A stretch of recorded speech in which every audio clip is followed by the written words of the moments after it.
Well, good morning, everyone. It's such a pleasure to be here with all of you as we together hear from our extraordinary speakers this morning. They include the Archbishop of the Archdiocese of Louisville, Bishop Kurtz. He is the president of the U.S. Conference of Bishops. And last fall, Archbishop Kurtz accompanied His Holiness Pope Francis on his visit to the United States. Arun Gandhi, who is the founder of the Gandhi Institute for Nonviolence.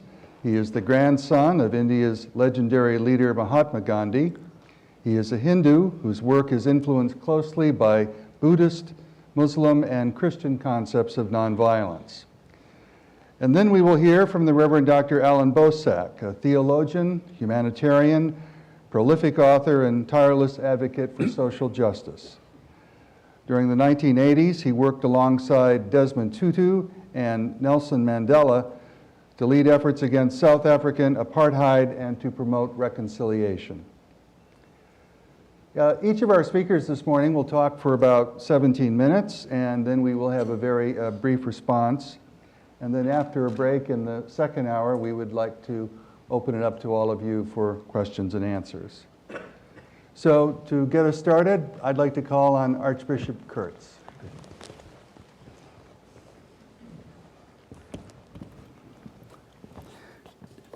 Donovan, thank you so very much, and good morning, everyone. When Sarah asked me to be a participant in this gathering, I said, what, Sarah, should I speak about? And she said, well, speak about 17 minutes. Actually, she didn't. She said, speak exactly for 17 minutes. So, Owsley and Sarah, thank you. Thank you for your wonderful welcome. You know, it's a privilege to reflect with you. And I wanted to begin with a phrase that all of us were asked to reflect on too, and that is a quote from Thomas Merton. Let me read it. It's a brief sentence. The peace produced by grace is a spiritual stability too deep for violence. It is unshakable. And so that relationship of peace to nonviolence. Our Holy Father, as Donovan mentioned, Pope Francis came to the United States last September. And one of the highlights, I thought, of his trip was his being invited to give a talk to the joint meeting of Congress.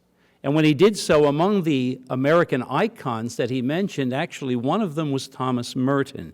And here's what he said about him. He said, Merton was above all a man of prayer, a thinker who challenged the certitudes of his time and opened new horizons for souls and for the church. He was also a man of dialogue, a promoter of peace between peoples and religion. I've tried to get to Gethsemane myself on a monthly basis. I've been less successful this past year, but nevertheless, I keep trying. And in many ways seek to make that spirit also part of my own daily life. I have 5 areas that I'd like to talk about, obviously within 17 minutes. Without losing my serenity, let me see if I can do that. The first is a very simple thing. As I look at the richness of Catholic thought, belief, and faith, which I'll try to concentrate on in this brief time, the first comes from the quote, "Peace is produced by grace." We may be tempted to think that peace is a discipline that we earn, and yet it would be better to say as we look at centering our lives in a sense of calm in the midst of the turmoil that surrounds us and often occupies our inner thinking and feeling, it's not simply a discipline. It is rather a gift that we beseech God to give us, that we ask could be received into our hearts, and that we will cherish. It's no accident that for a Catholic, Jesus, after the resurrection, came on that first Easter night and said to his disciples, "Peace Shalom be with you. And then to make it clear that it is a gift to be received, we're told in Scripture that he breathed on them. And so that notion of gift, the word itself, grace, gratia, free, gift, all connotes that. Now, secondly, I'm already on the second of 5 points. That doesn't mean that peace is not an act of virtue. And it doesn't mean that nonviolence is a passive shunning of the world. I'm reminded that the anthropologist Margaret Mead, when she was asked supposedly by a student, what is the earliest sign of civilization in any given culture? She did not say, as you and I may have expected, well, it's this particular tool or this weapon or even this shard of a pottery. Here's what she said. She said it is the first found example of a healed femur bone. The femur, as you know, is that long bone in our leg that connects the hip to the knee. And the healed bone was a sign that someone had to help another. It was the first sign that she could find in her studies of a genuine act of compassion.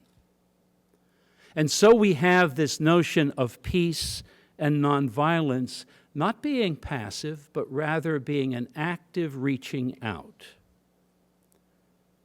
And so we might ask, thirdly, what is the place of violence? Jesus very clearly says in the Gospels for us, blessed are the peacemakers. I recall that as he was taken to his death, a very cruel death, he admonished Peter, put away the sword, he said. And so very clearly, it is certainly Catholic thought that the cycle of violence begets further violence. The Universal Catechism of our Catholic Church, it was put out in 1990, and lest you think, well, they probably put one of these out every year or two. The last Universal Catechism of the Catholic Church before that, I think, was put out around 1580. So this does not happen very, very often. But it's a summary. It's an attempt to bring together teaching. And there's an interesting thing that was mentioned before any talk is mentioned, which I'll mention a little bit about what's been called the just war theory. There's in number 2306, that means there's 2,305 paragraphs before that. It's not a short document. Here's what it says. Those who renounce violence and bloodshed, and in order to safeguard human rights, make use of those means of defense available to the weakest, bear witness to evangelical charity, provided they do so without harming the rights and obligations of other people and societies. And so, and this is my fourth point, while we cannot say that the Catholic Church in its official teaching could be called a pacifist church, we can say that there is a growing awareness, I think, in each of our hearts, and certainly in our teaching, that violence begets violence. The background for what has, I think, been misnamed the just war theory really would more properly be called restraint in taking action to defend the innocent. Restraint. It began for us around the time of Augustine in the 4th century, drawing on much of the history of Roman law and customs. It's said that, as Augustine is said to have said, if it comes to my defending myself, I will follow the way of Jesus. He said, though, if it comes to defending someone innocently attacked, I must understand what restraints there are. This is something we've been reflecting on and doing our best to come up with a great direction now for a good 16 centuries. And as we've done so, the teaching says that if there is a justified reason, and it can only be of last resort to defend an innocent person being attacked, we must always choose the least aggressive approach. We must always avoid the taking of civilian life. This theory in itself is also coming under great scrutiny, and partly because, if not all, of the reality of what we might call the nuclear no-win situation that our world finds itself in. So I reflect on that in order to give an overview of Catholic thought and also the direction that is developing in Catholic thought. I come now to point 5. In case you're counting, it's the last one. And perhaps it is the one that touches each of our hearts. It touches my heart. You and I are responsible to promote peace. You and I are responsible to promote peace not only in our own hearts, to cultivate that peace, but also with one another. As neighbor, so we hear the theme of how do I love my neighbor, and as nation upon nation. And in that effort, the key in Catholic social teaching is the understanding of human dignity. That every person is endowed with great human dignity. And that dignity is both a gift and a task. It is a gift. One does not earn dignity. We believe that created in God's image and likeness, every person has that dignity. But it's also a task, and let me explain how I know it, because my mother taught me this. It wasn't often that I did the wrong thing growing up, at least I'm not going to publicly admit that. But every once in a while I would. And my mother would say something to me that as soon as she said it, it was very, very clear. She said to me, "What you just did was beneath your dignity. What you just did was beneath your dignity." You and I, if we are to be peacemakers who are nonviolent, cannot simply seek to remove ourselves from the world, but rather to seek to impart in everyone whom we meet that great gift of dignity, and to understand that you and I, as responsible individuals, need to accompany and enter into dialogue with other people, people who believe as we do and people who do not. Pope Francis has walked a path of nonviolence, and he's done it by calling us not to flee from others, but rather to accompany others and to enter into dialogue. Thankfully, this dialogue promotes both. Thank you.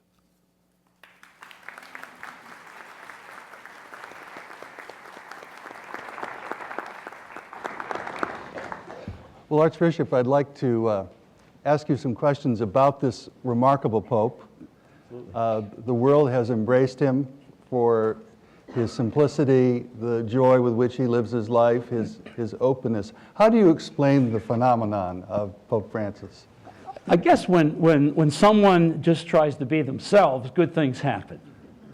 That's the first thing I would say. I have had the privilege to be with Pope Francis on a number of occasions, and perhaps the last one in true dialogue will be a meeting that I have October 6th. We already have that set up in Rome as part of my role as president of our bishops' conference.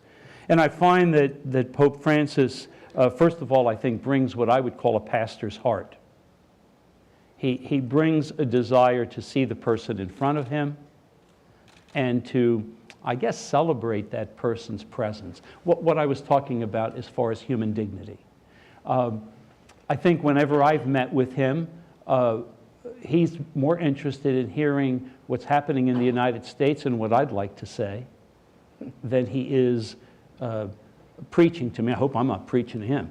But I would say that the special gift that he's had has been the ability, not so much to speak to large crowds, he does that well, but the ability to see the individual person. And I believe that gets confirmed in news stories. I think that's a wonderful thing, that people, I think, have an accurate understanding of the true Pope Francis when they see that. Some people have said that he is the most Merton-esque of recent popes, in that he always sees the relationship between religious faith and political activism. And in the speech you mentioned to Congress, he seemed to trying to connect the dots between racism and executions and poverty, the destruction of the environment, all as forms of violence, and that we simply must be activists for nonviolence in this world. We can't be passive. Mm-hmm. Well, I would certainly say, I think he'd be happy to hear you say he's Merton-esque. The primary thing that I would say in response is that I think he sees very much the notion of engagement as being important. Part of the reason that at the White House he spoke about the need for us to have a robust understanding of religious freedom is not so much for special privileges, but rather because it is important that a person of faith is engaged in the life of the world in a manner that is consistent and integral, that he's a person of integrity with beliefs in a way that does not in any way impose on others, but rather serves in a manner of integrity. So I think those themes have come through very much in Pope Francis, and I think he also shows it by his actions. I mean, the first place he went really was the island of Lampedusa, right off of Italy, after he became Pope, to be with families who were refugees. So I think he shows it with his actions. I think that's what I was just about to say, that I see some similarities in my grandfather and Pope Francis. Because both of them not only preached, but they practiced. Mm-hmm. And I think that's where the strength lies, that they practice what they preach. Mm-hmm. And it's all coming out of the humility and the love and the concern for humanity. I think it was also... I like what you said about humility too, because I think that is an important dimension. There's not a promotion of self. Right. That I think is very key. I'm sorry. One of the interesting things the Pope did in that speech to Congress, he identified fundamentalism as a problem. When you divide the world into the righteous and the sinners, you create a very dangerous situation. And I think in the world today, you can talk about the American Christianist right, you can talk about radical political Islam, but when we have a situation where projecting our shadow onto the other, we do create a very dangerous world. And I think the Pope was trying to warn us about it. I think you're right, and of course he's in good company with Jesus said, I came to seek sinners, not the self-righteous. And so certainly I think that idea of being a person in dialogue does not mean leaving our principles at the door at all, but it means putting our focus on that other person and actually having a genuine interest in that other person and in the richness that that person brings to us. I've been a social worker for many, many years, and that's good social work practice, to see the person in front of me and to understand the uniqueness in a way that is true to my own values, of course. Yeah. Now, Merton could also be very critical of the church. He said the church is too often too compliant, it's too conformist, and that in difficult times, the church has to be a center of dissent when the society conflicts with Christian values. Do you think the church is going to be called upon in the future to become more of a center of dissent in the society? Well, let me address the word church. Because sometimes when I'm around in the Archdiocese, somebody says, you know, the church should do this. And I say to them, I think I hear you saying the Archbishop should do this. The one thing that I think we need to promote is every one of us in the church is an active participant. And so to be engaged in the world in a way, and I'll quote what the late Cardinal George often said, without being co-opted, without having our engagement be referenced in narrow political terms, but to be true to the full gospel message is, I think, not only a call for those who are in a leadership role, who the Pope or others who are identified as spokespeople of the church, but for every one of us to be engaged in that work. And I think you're absolutely right that that's something that the church, the Catholic Church at its best over the centuries, has been engaged in the life of people and in the life of the common good in a society. That's true, I think, by the way of Louisville. Mm-hmm. Well, I know that for Thomas Merton, Gandhi was one of the towering figures of the 20th century and a huge influence on his work. So perhaps this is the right time to call upon you, Mr. Gandhi, to make your presentation. Thank you very much. It's a great honor to be here this morning and to be able to share this platform with eminent people who are sitting on both sides of me. I am, like my grandfather was, very concerned about what is happening today. And while we are talking about love thy neighbor, my grandfather always felt that it is part of every religious theory. Love thy neighbor is there in theory in every religious scripture, but it's not being practiced. And that is the problem with religion today, that we practice rituals instead of practicing the essence and the message of the religion. He was also very concerned, and I think he was perhaps in modern times the very first person to bring about interfaith dialogue. And it started about a century ago for him. He said that a friendly study of all the scriptures is the sacred duty of every individual. And he emphasized the word friendly because he said critical studies have been made dime a dozen, but we need to have a friendly study. And he made that friendly study of all the religions. He read the Old Testament and the New Testament and the Quran and the Hindu scriptures and Buddhist scriptures. And he found that none of them really had the whole truth, that every one of them had just a little fraction of the truth. And we hang on to that truth thinking that it is the whole truth, and therefore we have a very distorted vision of our own religion.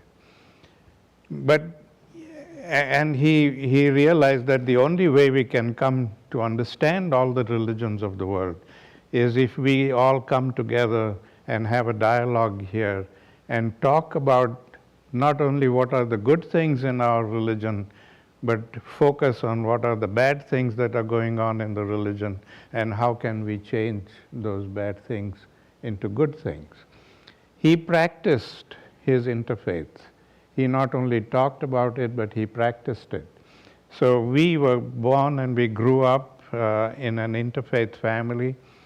Every morning and evening, his prayer services included hymns from every major religion of the world.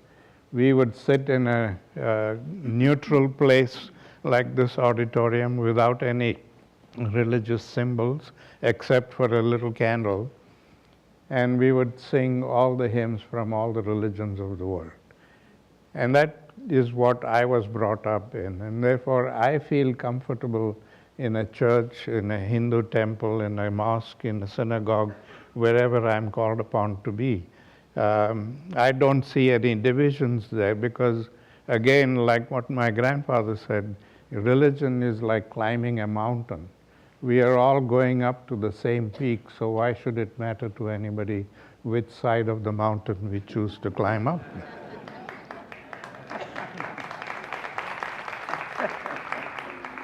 And so he practiced this, and he respected all the religions, and he loved all the religions, and he said that we need to change and reform all of these religions, which brings me to what we have been just talking about, the definition of sinners and good people. I think when we begin to define people or to judge people and divide people in this manner, we are creating conflicts there. My grandfather refused during all his struggles against everybody, religious struggles as well as the political struggles. He refused to look at anybody as an enemy. He said, I don't have any enemies. I have friends who are misguided and I want to change them. So his focus on nonviolence was about changing and transforming the person. And that's also important for us to remember today because we are talking about peace and nonviolence. I had the opportunity of living with grandfather at the age of 12. I was sent to him to live in India. And I remember at the age of 13, I was coming back from school one day and I had a little pencil about 3 inches long, and I decided it was too small for me to use, and I threw it away because I was so sure that grandfather would give me a new pencil when I asked him for one. But that evening when I met grandfather and asked him for a new pencil, instead of giving me one, he subjected me to a lot of questions.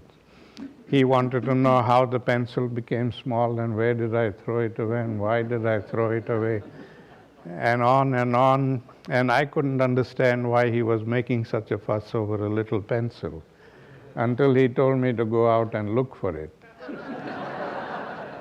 And I said, you must be joking. I said, you don't expect me to look for a little pencil in the dark? He said, oh yes, I do. He has a flashlight. And I must have spent about 2 hours searching for that pencil, and when I finally found it and brought it to him, he said, now I want you to sit here and learn 2 very important lessons. The first lesson is that even in the making of a simple thing like a pencil, we use a lot of the world's natural resources, and when we throw them away, we are throwing away the world's natural resources, and that is violence against nature. And the second lesson is that because in an affluent society we can afford to buy all these things in bulk, we overconsume the resources of the world, and because we overconsume them, we are depriving people elsewhere of these resources, and they have to live in poverty, and that is violence against humanity. And that was the first time I realized that all of these things that we do every day, consciously and unconsciously, things that we overconsume and throw away and destroy and waste and all of these things that we do are part of violence. It's an act of violence, either against nature or against human beings there. To make me understand this thoroughly, he made me draw a genealogical tree of violence, just as we would do a family tree, with violence as the grandparent and physical violence and passive violence as the 2 branches. And every day before I went to bed, I had to analyze and examine everything that happened to me during the day or things that I may have done to other people. All of that had to be analyzed and examined and put in their appropriate places on that tree. If it was the kind of violence where we use physical force against one another, all the fighting and kicking and beating and murders and rapes and wars and all of these things, that would go under physical violence. But if it's the kind of violence where we don't use any physical force and yet we hurt people, all the discrimination, hate, prejudice, looking down on people, classifying people and wasting resources, not being concerned about all the hungry people in the world, and the fighting and hundreds of things that we do, that would go under passive violence. When I began to do this introspection, I was amazed that within a few months I was able to fill up a whole wall in my room with acts of passive violence, not so much the physical violence. The physical violence had limitations, but the passive violence just grew endlessly. And that is when he explained to me the connection between the two. He said, we commit passive violence all the time, every day, consciously and unconsciously, and that generates anger in the victim, and the victim then resorts to physical violence to get justice. So it is passive violence that fuels the fire of physical violence. So logically, if we want to put out that fire of physical violence, we have to cut off the fuel supply. And since the fuel supply comes from each one of us, we have to become the change that we wish to see in the world. We cannot create peace if we are not able to live in harmony. We cannot practice nonviolence if we don't understand the violence that we commit all the time. So it's essential that we understand all of these things and how they affect us, and how our relationships with each other are so corrupted by the materialistic lifestyle that we have chosen. It's made us so selfish and self-centered that we are thinking only about ourselves and not about our relationship with each other. I want to share with you one more story that my grandfather used to be very fond of telling us when we were growing up. It was about an ancient Indian king who once became very curious about the meaning of peace. And he invited all his intellectuals in his kingdom to come and explain the meaning of peace. And everybody came there and tried their best, but nobody could satisfy the king. And one day there was a intellectual from another town who was visiting, and the king asked him to explain the meaning of peace. And he said, the only person who can give you a satisfactory answer is an old sage who lives outside your kingdom. But he is so old that he cannot come to you. You will have to go to him and ask him this question. And so the next day the king went to this sage and asked him the meaning of peace. And the sage quietly went to the back of the house and got a grain of wheat and placed that grain of wheat on the king's palm and said, here is your answer. And of course the king didn't know what a grain of wheat had to do with peace, and he didn't want to show his ignorance. So he quietly clutched that grain of wheat and went back to his palace and placed that grain of wheat in a gold box. And every morning he would open the box to look for an answer, and he couldn't find any answers. So when this intellectual came back on a return visit, the king asked him to explain.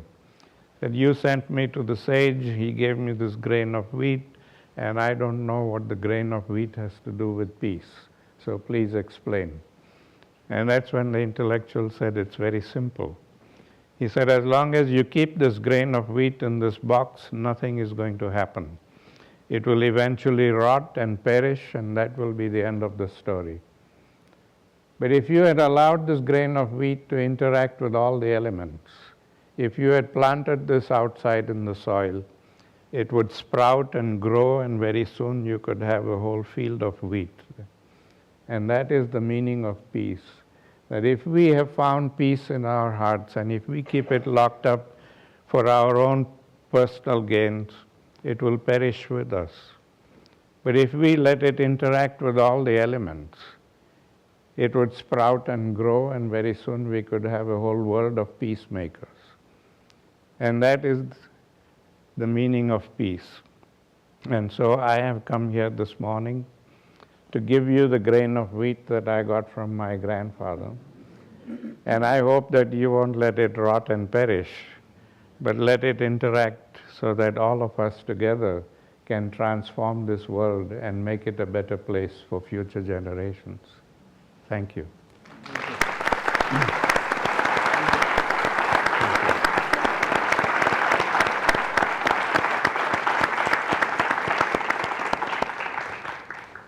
Thank you so much for that beautiful presentation. If I can ask you sort of a personal question, it isn't always easy to be the son or grandson of a famous person. The expectations are often high. Mm-hmm. And has it ever been a burden to be the grandson of Gandhi? Yes, it was when I was a teenager. And I told my mother one day, I said, I don't know how I'm going to go through life. Already this legacy is becoming a burden. And she gave me a piece of advice that I'll never forget. She said, it's entirely up to you. If you consider this legacy to be a burden, it's just going to get heavier and heavier as you get older.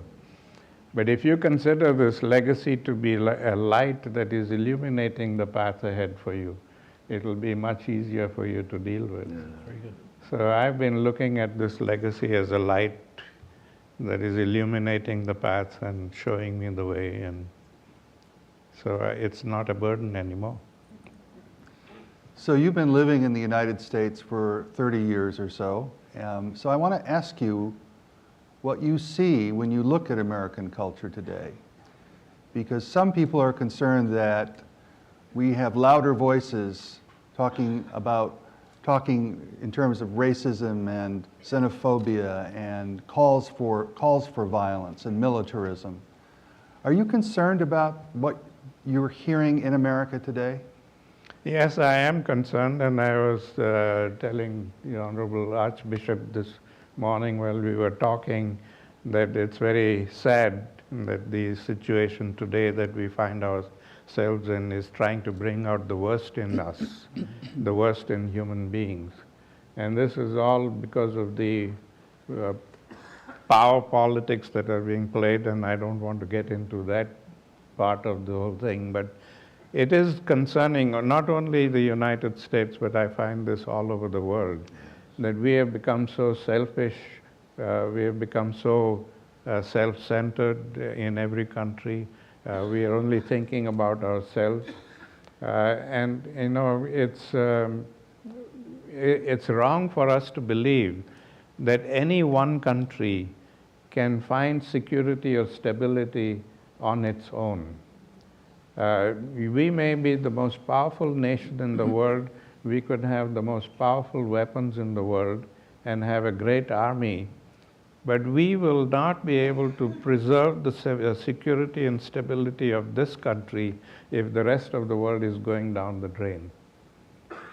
Our future is linked with the future of the rest of the world, and so the stability and security of any nation in the world depends on the stability and security of the whole world. And it's only when we are able to create that kind of stability and security all over the world that we will then be able to live in peace and harmony. And that stability and security is not going to come through military power. It's going to come through the power of love and the power of the heart. I wonder, Reverend Dr. Boesak, you've also been living in the United States. I wonder if you could weigh in on that question. Yes, I share this concern. I share it very deeply. And you're absolutely right. When we think our strength lies in our ability to annihilate and obliterate, and in the degree of our aggression with which we intimidate others to do what we want them to do, or to take from them what we want to take from them, I think we're totally on the wrong track. I'm deeply worried about that, and I think in this country, people who have so much power, that decisions that they make here impact upon all of us in the rest of the world, where we come from, ought to be extraordinarily aware and vigilant about what they do with that power that they have. And I find that far too many Americans are not aware of what their power is doing to the rest of the world. So that's a deep concern. I'm also concerned about the fact that there are so many Americans whom I know are worried about this, and they think about this and they want to do something about it, but somehow there is a disconnect between what we know we should be doing and what we are willing to do, because when we do that, it is as if we're placing ourselves in the spotlight first to see what we are before we can realize that if we only open ourselves to others, what we may become, and more especially what we may become together with everyone else who has the common good in mind. So part of what I would love to see is that those people here who have that sense and that sensibility and that desire to simply wake up and do what they have to do, and know that whatever it is, how small it is, it will make such a difference, and it will make such an impact, and it will connect those of us in the rest of the world. And before you know it, this world is bound to become a different kind of place. Mr. Gandhi, we have so many young people here this morning. I wonder, what advice would you give them to change America in a more positive direction and to promote nonviolence here? I would say this to them, that they should do what I did when I was young, and my grandfather made me do this introspection and to find out my own weaknesses. And we have to remember that education is not just what you learn in schools and colleges. Yes. It's about what you learn from life. Mm-hmm. And how do you improve your life by learning these lessons and making an impact. Just getting a degree is not enough. So we have to do this introspection every day. Like my grandfather taught me, he said every morning you got to get up and tell yourself that I am going to be a better human being today than I was yesterday. And attempt to become a better human being. And to do that, I had to make a list of all of the things that I considered to be my weaknesses and transform those weaknesses into strengths. And this is something that I would hope that all young people would learn to do. This is something you have to do on your own. There's no teacher, there's nobody who's going to come and tell you how to do it and when to do it. It's something that you have to desire, because it should be important for all of us to become better than we are in every way. And so that is, and you're the future leaders of this country and the world, and you're going to inherit this world, and it's up to you whether you want to continue with the trend that we have taken, a violent trend, and destroy this world, or do you want to change it and make it a place where everybody can live in harmony? So it's a tremendous burden for you to shoulder, but I hope that you will stand up to it and make that difference. Can I just say that in South Africa, talking about the influence and impact of Gandhi, in our movement, especially since the formation of the United Democratic Front, which was formed on three principles: that it would be an above-ground struggle rather than an underground struggle, that it would be a non-violent struggle, and that it would be a non-racial struggle, so that everybody, whites who are willing to commit themselves to the struggle for justice, would join with black people in bringing down apartheid. That from the Indian community, everyone that I have met, some of them may have been believers, some of them non-believers, some of them have been out-and-out Marxists. It did not matter. All of them, every single one of them, when you talk to them, would go back to the legacy of Gandhi. So even if he did not stay in South Africa that long and left to lead the movement in India, the legacy that he left behind was so strong that generations after that, young people would draw from that legacy and join our struggle and strengthen our hand to make it a non-violent struggle and make sure that that struggle succeeds. And so we have just got so many ways in which we have to say thank you to your grandfather and to what he had left behind for all of us who were concerned about justice and peace and dignity in South Africa. So I can't say thank you to him, but I can say thank you to you for that. Good. Thank you. And to keep us on schedule, may I call on you now, Reverend Dr. Boesak. Thank you.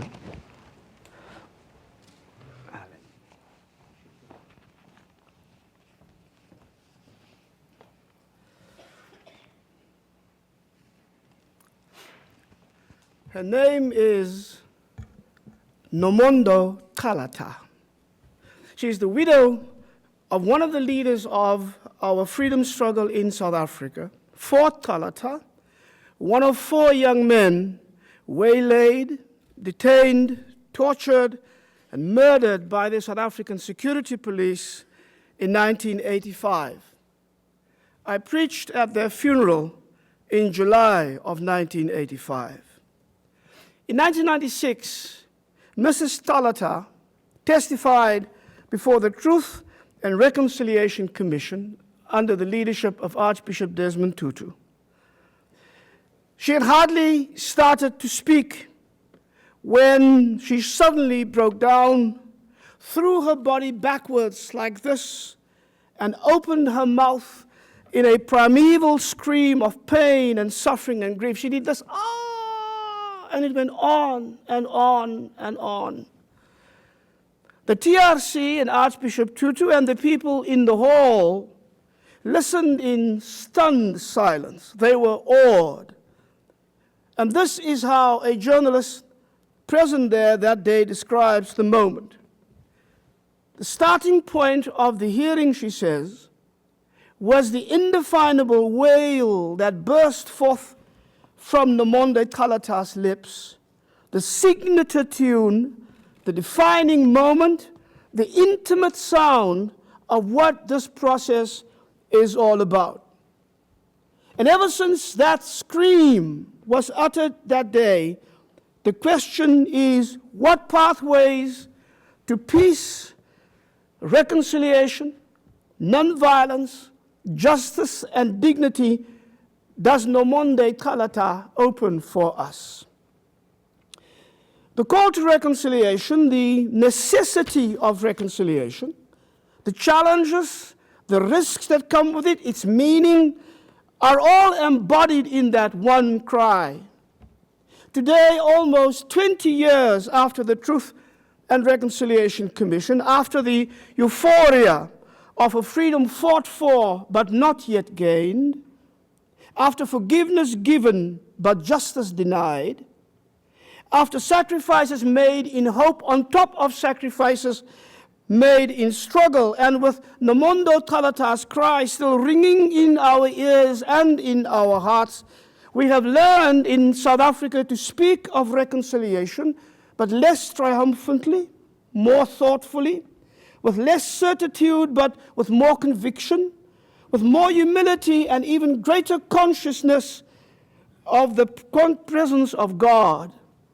When we speak of reconciliation now, we cannot do so without first taking the shoes off our feet, for it is holy ground. That cry was a cry against the injustices that choked our daily lives, against the relentless violence of systems of oppression, of deadly assault and torture that killed her husband, against the helplessness that is the spawn of hopelessness with which oppression always works in hopes of breaking our spirit and our will to resist. But if we listen well, we will hear that cry. For it is everywhere where people are despised and discriminated, derided and subjected, everywhere where people are oppressed and excluded and exterminated because of their economic status in life, or their lack of education, or their gender, or their sexual orientation, or their religion, their race, or the color of their skin, everywhere where they discover that their powerlessness makes them vulnerable to abuse. Black Lives Matter is such a cry. Resistance against endless war for endless profits and world domination is such a cry. The cry against the oppression of women and patriarchal violence is such a cry. The cry to end the violence against the LGBTQI community is such a cry. The cry from occupied Palestine is such a cry. The cry from the children of Flint still drinking poisoned water is such a cry. Nomondo Thaleta did not cry in an appeal to an apartheid regime no longer in place. She did not hear, or they did not hear her 11 years ago. They could not hear her now. And like all oppressors who live off the pain of their victims, they never intended to hear her. And if they could hear her, they heard her in the way that all oppressors, all torturers, all lovers of violence of yesterday and today always hear, as the cry that merely confirms their power, their control over others, and their ability to inflict pain or to end pain. Nomondo did not cry so that those commissioners could have sympathy with her. 11 years after the death of her husband, that sympathy would not have been of much help. That cry was beyond the TRC, for she understood that they could not give her justice, not justice as revenge and punishment, wishing the violence visited upon her husband, upon her and her children, and upon a whole community and a people whose only desire was freedom and dignity, to in turn be inflicted upon the torturers of her husband sitting in front of her. But the justice of violent retribution, of a blood-filled self-gratification, is not the justice Mrs. Thaleta wanted. She cried for justice, not for the dead, but for justice for the living, because justice for the dead could only be retribution, but justice for the living is the justice that breaks down systems of oppression, that transforms societies, that works towards the restoration of rights and dignity and equity, and seeks the healing of persons and communities, the justice that is able to create a future. Retribution can never do that.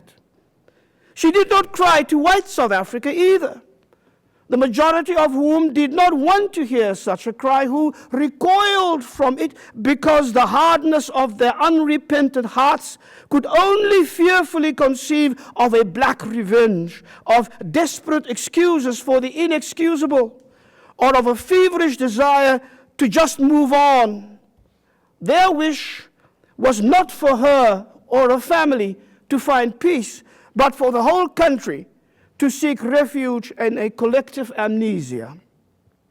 She did not cry to the black community who, if they were not consumed by such rage that revenge was indeed their only thought, would be in too much pain themselves, still in mourning for their own disappeared, and for children and parents and siblings and other family members who died sudden or slow, but always painful and always unnecessary and always a too early death. Nomondo's cry was a cry for truth, but not the legal truth that so easily becomes vulnerable to technicalities in a court of law, legal sleight of hand before a judge. Not the devastating historical truth, namely this atrocity actually happened, and my husband's tortured body is the proof of it. Her cry was a cry beyond the factual truth. Here is the report of the independent pathologist, together with those pictures she will never get out of her mind, contrasting so sharply with the mendacity that permeates the official reports of the government's pathologists. Neither was she looking for social truth that could be confirmed by those in the oppressed communities who were in the struggle. We were there. We fought side by side with your husband. We recall the prison and the torture and the pain and the humiliation and the fear. We know this to be true because we were there. No, the cry was for something deeper, for the truth of wounded memories. The man, she was saying, you are talking about was a fighter for justice, yes. He was a leader of his people, yes. He was admired by those who knew his courage and revered by so many because his love for justice made them strong, yes. But a human being died that night in your chamber, and he was also my husband and my friend and my lover and the father of my children. That cry was a cry for the Truth Commission and the people of South Africa and perhaps the world who was watching to understand the true meaning of reconciliation. The TRC hearings were always in danger of becoming no more than political theater. The dramatic revelation and acknowledgement of unspeakable things, a nation momentarily holding its breath, wondering which way this would go, which would win, the very basic instinctual urge for violent retribution, or the more difficult reach toward the justice that forgives and transforms and restores, the justice informed and sustained by genuine love for the other. But reconciliation is much more than just a negotiated path toward amnesty.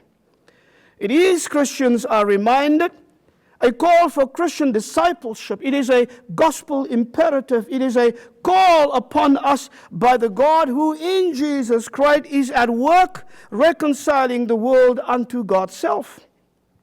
Hence, reconciliation, the Apostle Paul tells us, is a ministry entrusted to us. And therefore it is not an option. As if we can weigh other options, we can consider the feasibility and the risks, take into account the political possibilities and the economic consequences, make decisions on minimalist versus maximalist approaches, hoping for the safe middle ground, hedging against the shocking demands of the gospel with calculated, preempted incrementalism. Reconciliation is a calling. It is the very essence of costly discipleship. So Nomonde's cry was even more than just the collective grief apartheid brought, or the collective outrage against the horrors of apartheid. It is a cry amidst the political theater, amidst the human drama and political maneuverings. It wanted to create, amidst all of that, space, a sacred space for true reconciliation. Nomonde's cry was saying, you cannot understand reconciliation, you cannot begin the work of reconciliation unless you first hear the cry. Hearing that cry, opening your ears and your hearts to that cry, letting your soul be touched, no, scorched by that cry is the first step, she was saying. Hear with your eyes truly open and see with your opened eyes and understand with your opened mind and stretch out your open hand to undo the damage your violence and your greed and your lust for power and domination has inflicted upon others. Reconciliation is not possible unless that cry is heard. And so this is what Nomonde Kalata did that morning. And in crying out, she cried to God.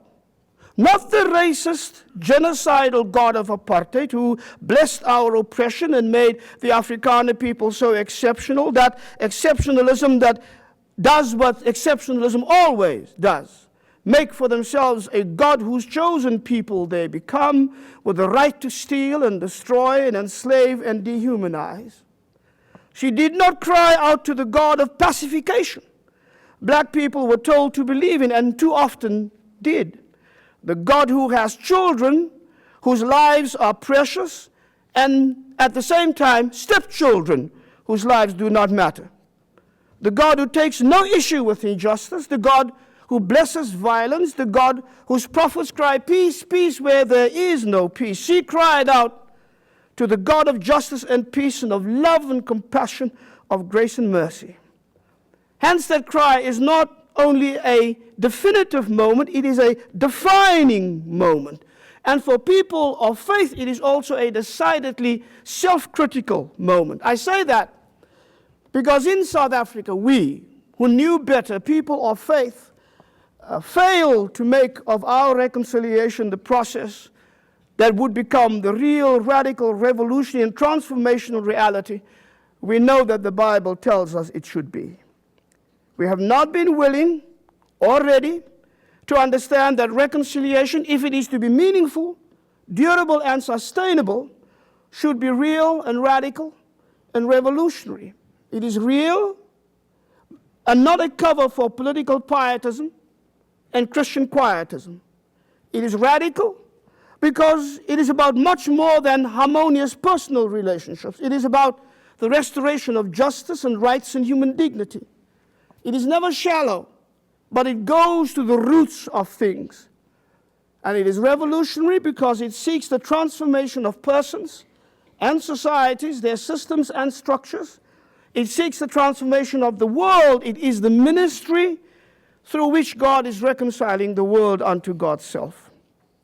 Mohandas Gandhi was telling us that biblical reconciliation, other than the reconciliation we confuse with political negotiation and political drama, is fundamentally different. Reconciliation is not possible without acknowledging the causes of the alienation that now calls for reconciliation. It is not possible without confronting the evil of the past and the present, including the evil within ourselves that refuses to acknowledge the evil of the past and the present because that evil happens to benefit us. It is not possible without justice. It is only possible amongst equals. It is not possible without remorse and repentance, and it is not possible without forgiveness. Forgiveness is a word that easily trips off our tongues. Christians use it effortlessly and ceaselessly and thoughtlessly. In South Africa, we did not consistently, publicly, and prophetically remind the nation that forgiveness is indispensable but never sentimental, that forgiveness has personal, communal, and political dimensions, that forgiveness includes respectful room for righteous anger. We did not insist that forgiveness is always the prerogative of the victim, never the right of the perpetrator, that forgiveness is a gift never earned but always freely given, and that forgiveness that follows repentance is a soul-restoring, life-giving act, but without the reciprocity of justice, it becomes, in the world of an old African preacher that I met one day, a forgiveness that kills. We did not prophesy to the nation, as journalist ALLAN Boesak urged us to understand, that there are things that, while they might be forgivable, are never excusable.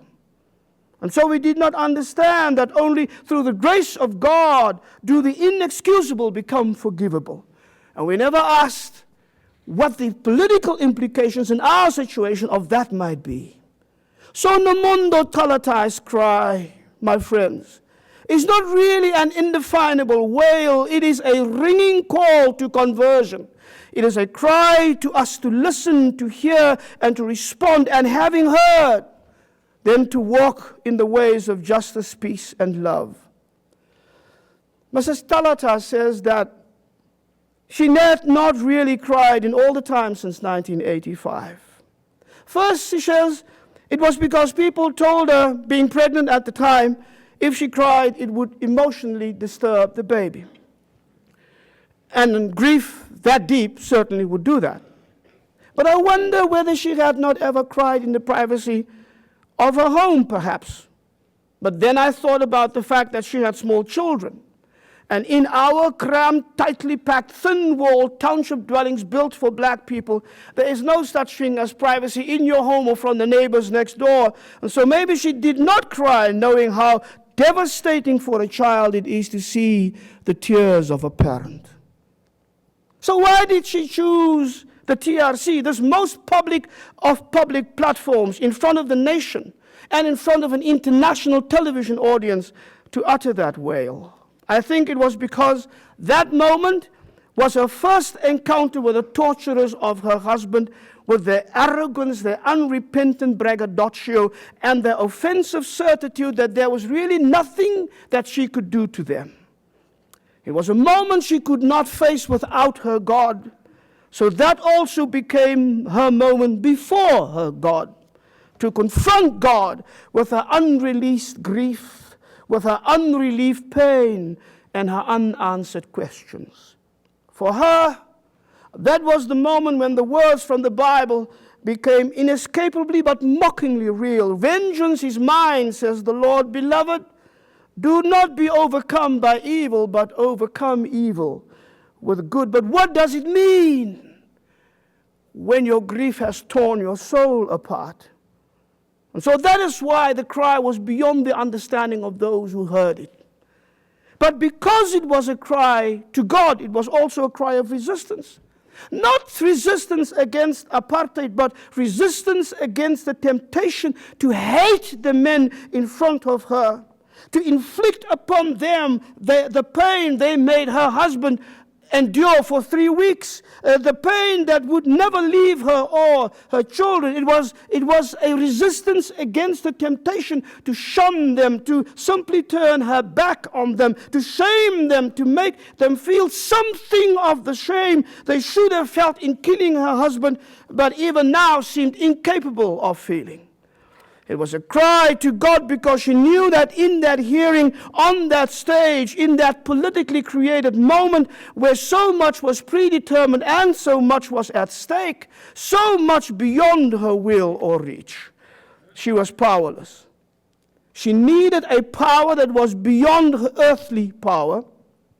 She knew that on her own, she would not be able to make it through that moment. She needed from God the strength she would never be able to muster on her own. From God she needed the love even for these men to overcome a hatred that would have been completely understandable and natural. From God she needed the power to offer a forgiveness that would bring healing but not forgetfulness.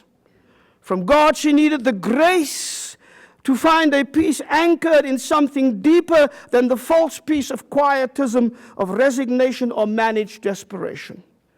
And every moment in that hearing was a terrifying, violent onslaught upon her unhealed soul.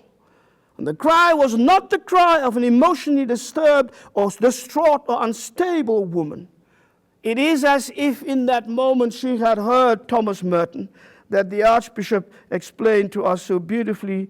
A peace produced by grace is a spiritual stability too deep for violence, and therefore, I put in brackets, it is unshakable.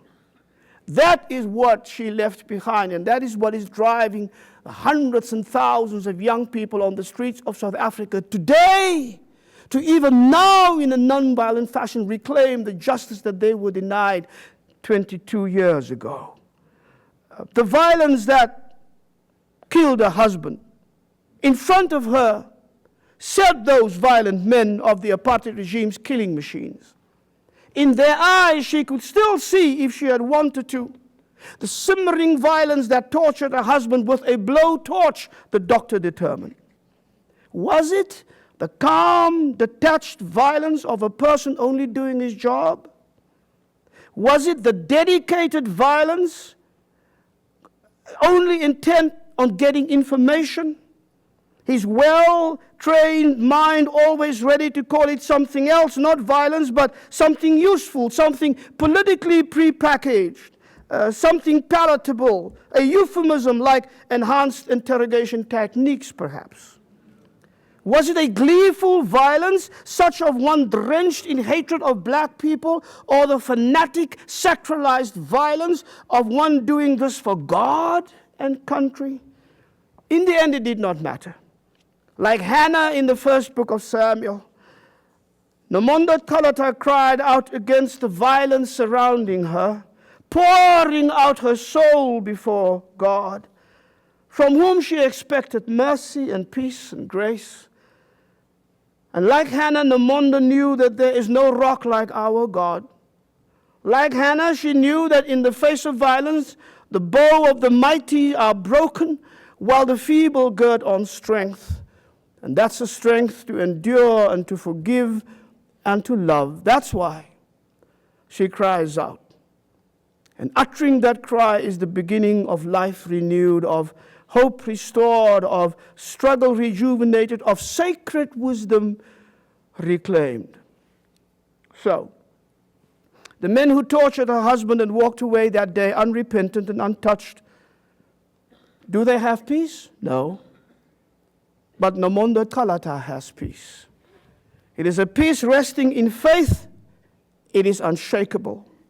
It is a peace that empowered her to forgive. It is unshakable. It is a peace nestling in the grace of God. It is unshakable. It is a peace inspiring new generations to continue. It is unshakable. Is it hard? Yes. Is it fragile? Yes. Is it under siege? Yes. But it is now and forever will be unshakable. Thank you.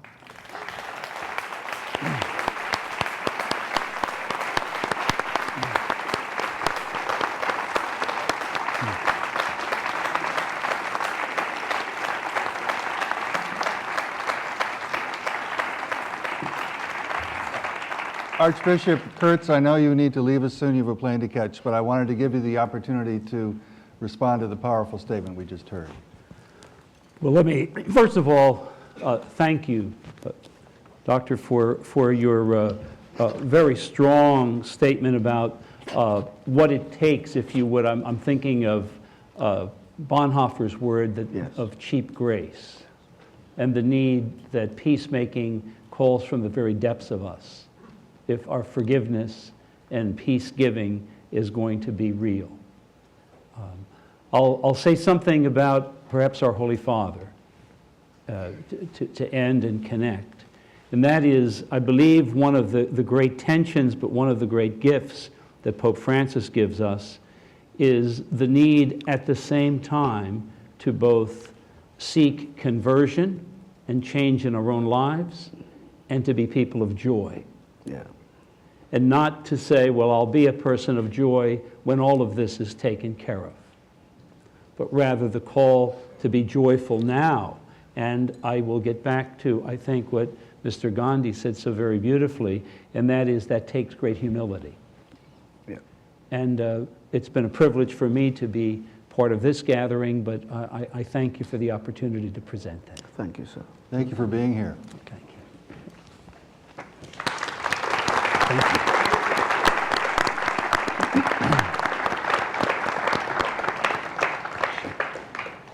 You know, I think for Thomas Merton, nonviolence was really very close to the heart of the Gospels, that for him it wasn't just a way of resolving conflict, it was a new way of being and creating new kinds of human beings. The conversion experience you were talking about. So it seems to me what he's saying is very close to the theology of reconciliation you've just been telling us about. Oh, absolutely. I mean, nonviolence is not a thing that one can conceive of theoretically while you sit and talk about it. It really only becomes a reality and a challenge to your life and your faith when you have to face violence every single day.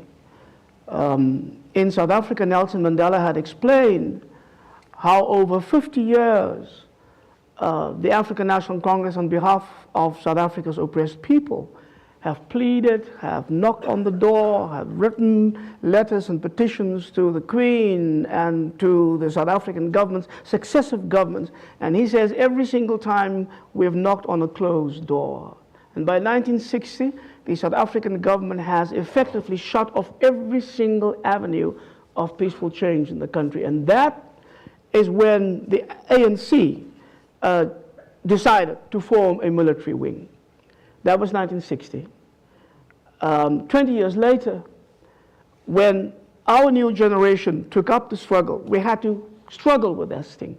Government has not changed. In fact, it has become even more vicious and violent in its suppression of what we were trying to do and its oppression of the people. But what would we gain by simply imitating the worst in our oppressor by becoming as violent as they were? what would we leave behind for our country?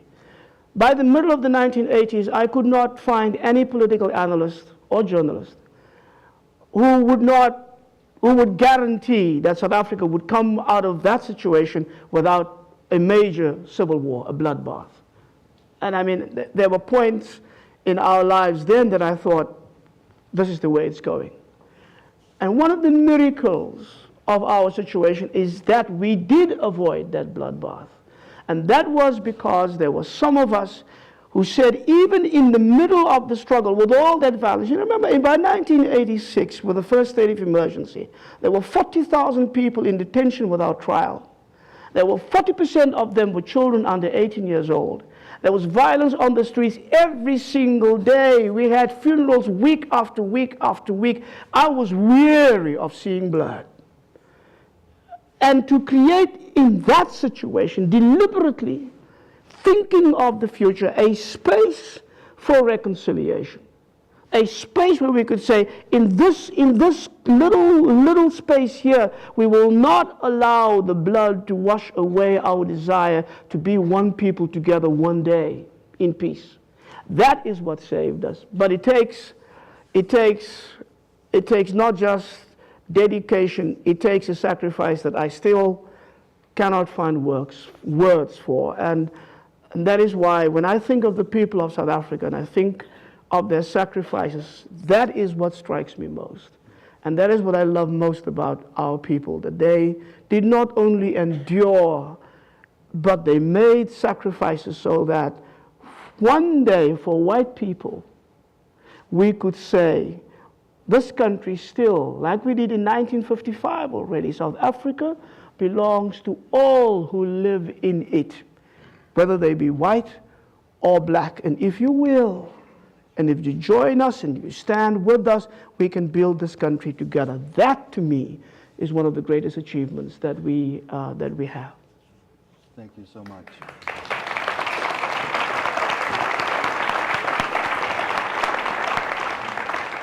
At this point, we're going to have an interlude for a few minutes, led by Terrence Ward, and then we will regroup for some questions and answers with our guests. Let me tell you a little bit about Terrence. He is a writer, documentary producer, and cultural consultant. He was born in Colorado, grew up in Arabia and Iran. He graduated from the University of California, Berkeley, and the American University of Cairo. His first book is called Searching for Hassan, A Journey to the Heart of Iran. It's a literary chronicle of his odyssey back to Iran after 30 years and has become something of a cult classic in this country. His latest book is called The Guardian of Mercy, How an Extraordinary Painting of Caravaggio Changed an Ordinary Life Today. And it's a moving narrative that interweaves Caravaggio's life with those of people in contemporary Naples whose lives are transformed by the power of art and mercy. So at this point, we will call upon Terrence Ward for an interlude.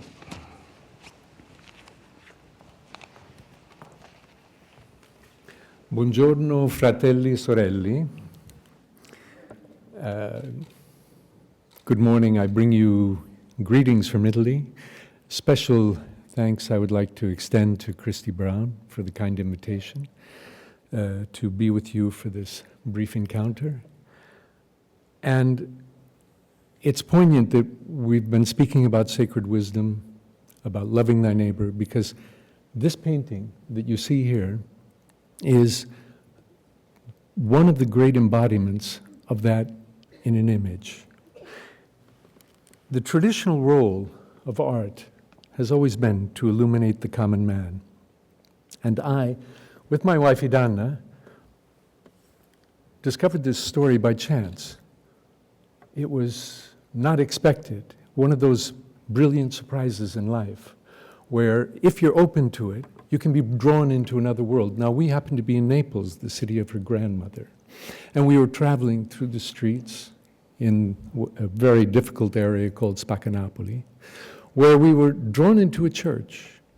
We looked up, saw this painting, and were left speechless. We couldn't decode it. We were mystified by it. And as we turned to leave, we heard this cry, a cry of non andate via, Please don't leave. You haven't heard anything. You haven't seen anything. You don't know what you're leaving behind. We turned around, and there was a guardian who had come towards us, Angelo Esposito. He introduced himself, and he said, first, I have to explain this to you. And what we heard wasn't a normal discourse that you typically hear when you're in front of a work and somebody tries to explain. It was something coming from his heart, something of such passion that pathos moved us, and we found ourselves on a journey without end. Now, my wife, being terribly curious, began to ask about his story. How did this painting touch him with such impact, with such power? And he began to reveal how the first thing he said was, culture is a luxury for the poor. I was here for a year, never raised my eyes. But one day, it hit him. One day, he described how he raised his eyes up and he recognized the faces. And he said, wait, these are the Neapolitan popolo, the people outside the door. Caravaggio literally had grabbed his models from the street. And he saw in this painting the personification of what was taking place in Naples. He began to understand his city in a different way. He began to understand what we had spoken about this morning, the solidarity, and in the importance of solidarity that has kept that city surviving for now 2,500 years. And in our journey with him, we entered his life and we began to understand that he would leave his house up in Piscinola, this area in the north of Naples overlooking the city, tenements, projects built by the government years before. They're now in the hands of the Camorra, one of the most violent crime syndicates in Italy. He would leave that world and make his trajectory down to this little church in front of that painting, meditate with that painting, entering another dimension. And I realized, and my wife Idana, we realized as we were going through this journey and learning more about him, learning more about the 7 acts of mercy, that he began to transport us out into the streets and show us.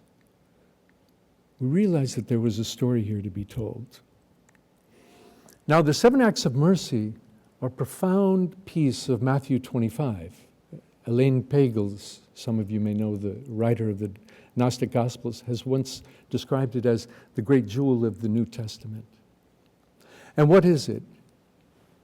It's when Jesus speaks to his followers and he recites the 7 acts, or the 6 acts actually, that are required. The 7th was added later in the medieval period. But they are feed the hungry, give water to the thirsty, clothe the naked, visit the sick, visit the prisoner, give shelter to the pilgrim, and finally, an act that was added in the medieval period, the 7th act, which is bury the dead. These Caravaggio had painted out with such brilliance and such impact that this painting has never moved for 400 years from that chapel, which is why very few of you have seen it. But as I was lifted by Angelo Esposito's story, one evening in Indonesia, I discovered that my computer was lifted too, just as I was about to send off the book to the publisher. It was stolen or borrowed, you could argue. Haven't had it returned, but also the hard drive was taken as well. And I was faced with this dilemma, what to do now? And the story had such strength and such impact that it actually gave me the courage and the faith to start again. And so I did. And I rewrote the story, One of the reasons was I wanted to try and give a different impression. We've talked about the importance of understanding the other. And if I was to ask many of you, what do you think of the city of Naples, as if I was to ask you Cairo or Calcutta, you would probably say, no thanks, I'll pass on that. You've heard of the Camorra, of their crime gangs, you've heard of the garbage, you've heard of the poverty and the misery. Very few of you have heard the story of their humanity and the solidarity very much alive in the streets. And this was one of the pieces of the story that really touched me. And I wanted to try and convey to the Anglo-American audience this solidarity that we've spoken to. This idea that without philanthropy, no, the people themselves helping themselves, the same bonding that we've heard call out to ourselves throughout this festival, and the loving of thy neighbor begins with understanding thy neighbor. And what should I find is that during the publication, of course, another act of serendipity, a pope that many of us in Italy say we've waited 500 years for, comes into his office speaking of the Church of the Poor, speaking of the very message that Caravaggio has here before you, speaking of solidarity, speaking of a new golden rule. Do unto others more than you would ask them to do unto you. A radical message that has infused us with excitement, that has changed many people's perspectives, that has challenged many of us to go beyond our borders. But may I share, in the act of ecumenical spirit that we have here today, that these 7 acts of mercy are the cornerstones of all the faiths. Whether it is the early classic Greek that spoke of philoxenos, the love of the stranger, not xenophobia, the fear of the stranger. Why? Because the gods walk in different forms. Abraham's tent, when in front of Sodom, he saw the figures in the distance. The curious element of Abraham's tent is the flaps are always up, never down, to welcome the stranger. The Bakhtiaris of Iran, who in the western mountains of the Zagros refer to all visitors as gifts from God. In distant Indonesia, where the visitor is always seen as blessed. On the banks of the Ganges, where Namaste is the greeting of the divine soul in you, and recognizing that divine in you. And finally, the Celtic rune where Christ walks in many disguises. Again, another reason to welcome and to love thy neighbor. And this Good Samaritan, the parable. As Ivan Illich once said, look beyond your tribe, look beyond your boundaries. That is the message of the Good Samaritan, where you choose to be compassionate, where you choose to try and understand, reach out to the other. And the other figure that the Pope mentioned in front of Congress to remind the Americans of a tradition lost in amnesia was Dorothy Day, the founder of the Catholic Workers' Movement. And what did she do? When asked, why have you worked your entire life on the Bowery with the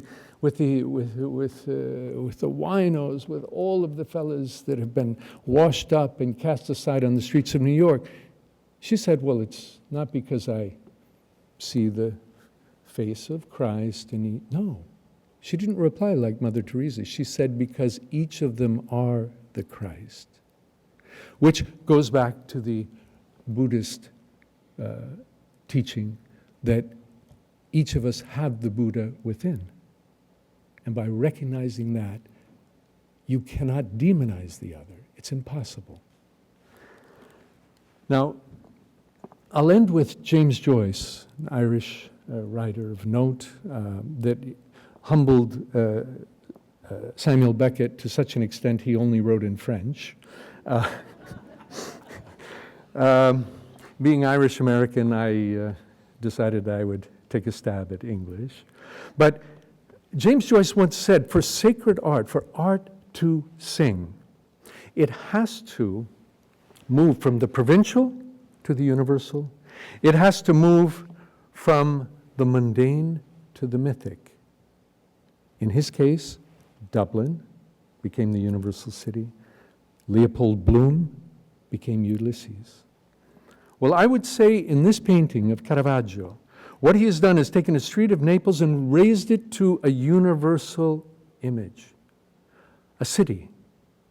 It could be Cairo, it could be Calcutta, it could be Louisville right outside.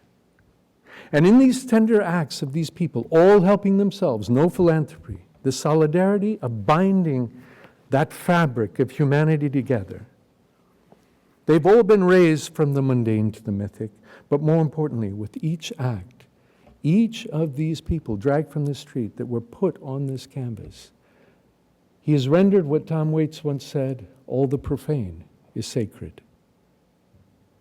Thank you. Well, we've thrown a lot at you this morning. You've heard a lot of powerful ideas, and I'm sure your minds are churning. But I wanted to give you the opportunity to ask questions of Mr. Gandhi or Reverend Dr. Boesak while they are with us. So if you have a question, please raise your hand. And oh, right here. Oh, we do have a microphone?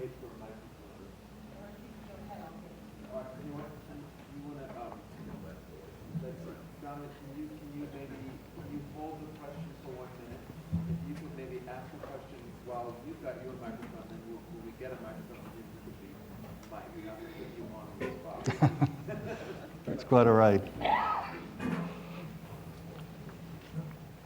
Well, Reverend Boesak, I want to ask you about something prophetic that you did in your own church. You resigned from a position in the Reformed Church in South Africa because you were very concerned about the treatment of gays and lesbians in the church. And you were actually a very early advocate for same-sex marriage. And I wanted to ask you why you thought it was necessary to do that. Well, my church was one of those churches who, by the grace of God, in the late 1970s, early 80s, heard and understood the call for the prophetic church to become part of the struggle. And we did that on the basis of a confession that my church wrote and adopted called the Confession of Belhar, in which we proclaim the indivisibility of God's justice. It says God is a God of justice, and that means we have to stand with anybody in need and anybody who is discriminated against and anybody who suffers injustice, no matter what they are and who they are. And I took that quite seriously. And I understood that to say, if God is a God of justice in terms of siding with black people in their struggle against racist oppression, that God is the same God who stands on the side of the LGBTQ people in their struggle for dignity and justice.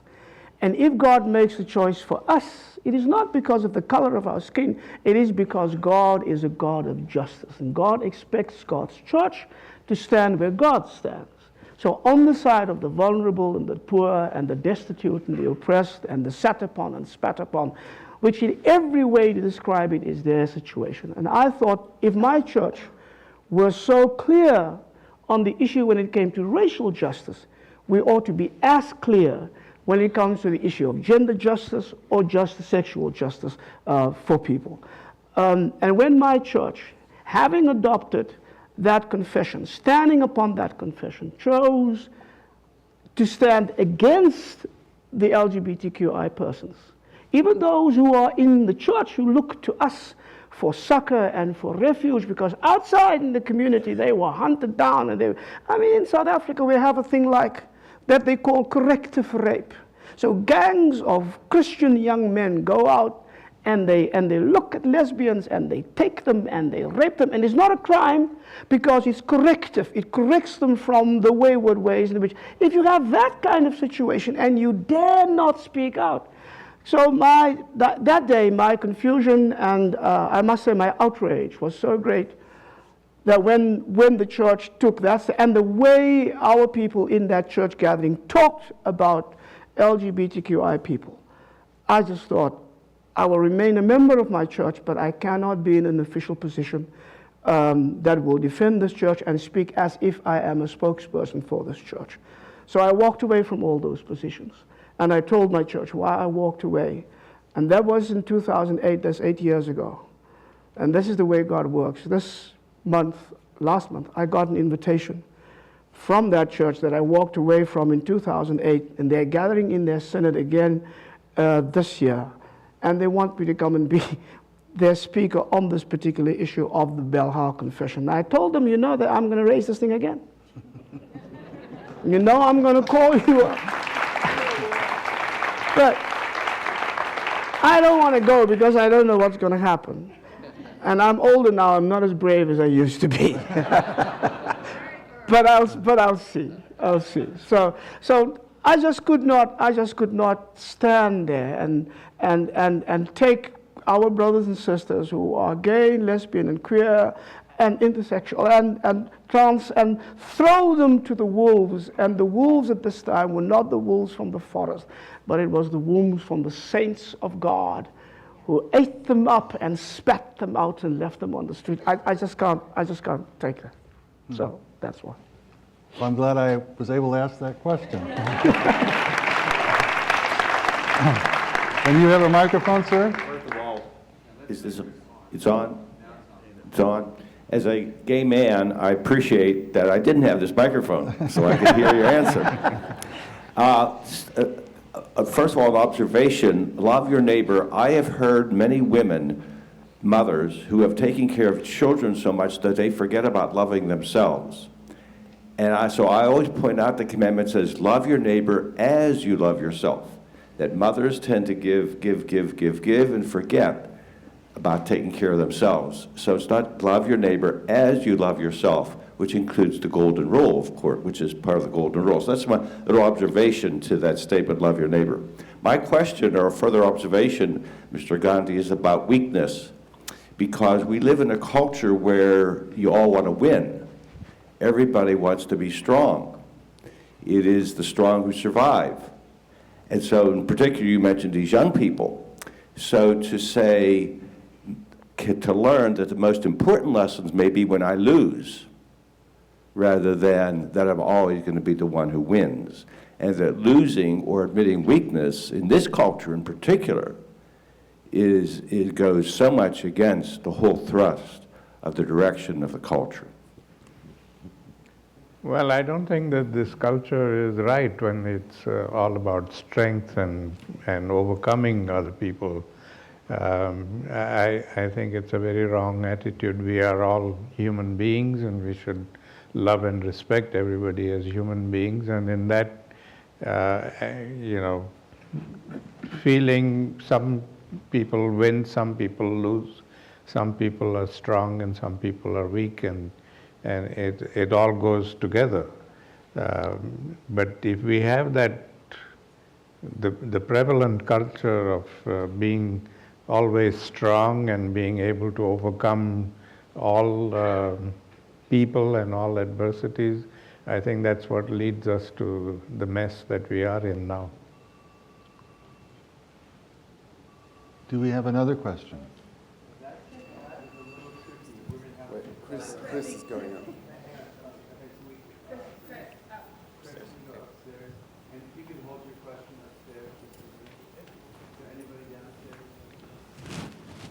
There are some hands downstairs, too.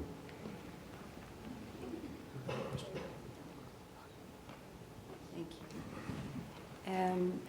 My question is two-part. First, with a comment about Archbishop Kurtz's suggestion we can't leave our principles at the door. I think the compassionate dialogue we're called to by Karen Armstrong says we must know who we are, as Theo Bowman said, and whose we are, but be open to having our minds changed. So sometimes I think we need to know what the principles are, set them on the table, and then be open. And And in terms of what is needed today, you mentioned, Reverend Boesak, the need for dedication and sacrifice. I think in both your lives, the strength of leadership that you experienced was a key piece in addition to dedication and sacrifice. And I think we almost have a vacuum of good, believable, moral leadership throughout our world. What does it take to create the leadership we need to move us into this 20th century with its new challenges and problems and urgencies? Well, that's a question that I think my colleague to my right can answer better. I almost want to say I don't really know, because I was one person that one day, the very next day, I found myself in a position of leadership. I was asked and prepared for that leadership as can be.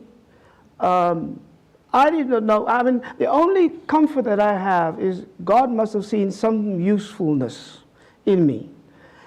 And I learned as I went along how to maintain one's integrity. It's not so much the bravery, and I'm quite serious when I say that, because whatever it is that I did to lead people, I drew so much from those people around me. I was so immeasurably encouraged and empowered by the young people, by the older people. We had when we decided that we will launch the new Defiance campaign in 1987, we started with a church service, and lots of people who had been in detention and had been released were immediately placed under house arrest and given banning orders, which means a banning order for 7 years. You can't go outside without permission. You can't talk to more than 2 people at a time. You can't write. You can't publish anything. You can't speak publicly. All those kinds of restrictions.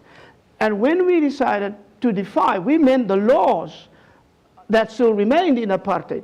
But then they said, no, we want to come and defy our banning orders. And who was the first one who stood up that evening? It was Mama Shislangu. She was 70-odd years old. And she stood there with her banning order that restricted her to her house, that prohibited her from being in that church service that night with us. And she says, this is how I defy evil. And she tore the thing up and asked whether she could lay the torn pieces on the altar in front. And I thought, my goodness, she's 70 years old. What are you doing, Boesak? What are you afraid of? Look at that. And the young people, on the other hand, who will be in a march today, see their friend of 16 and 17 shot to death by the police, scared to death at the funeral, and on Monday they will be at the next march facing the same possibility that they might die. That shapes a leader more than anything. So I draw from them, and that is how I grow. And all I can say is that the young people who are in front today in the struggles, whether it's in South Africa or in the United States or elsewhere in the world, I hope that they draw from one another in such a way, because that shapes and forms you more than a lecture or reading a book. Do we have a question in the balcony? Yeah. Mr. Gandhi, can you explain why it is important to first understand thy neighbor before we can love thy neighbor? It seems a little backwards to me, especially when most of us have a hard time understanding and loving ourselves. But, for instance, I love you, and I would hope and assume that you would love me, despite the fact that we have never met or interacted, just because we're both human beings, and we know that about each other, and we're both part of the same beautiful masterpiece of life. So why should one come before the other? Well, I agree with you. I'm not the one who said that we need to understand our neighbor before we can love them. We have to love unconditionally. It has to be totally unconditional. We love each other because we are all here together. We are human beings, and we are trying to make this place a place of peace. So I don't need to first understand you. I need to recognize you as being a human being, a fellow traveler. We are all together, and therefore I love you. Understanding comes later. you know, and it should not be judgmental understanding. It should not mean that I will first understand what you are and who you are and what you stand for before I love you. That is not unconditional love.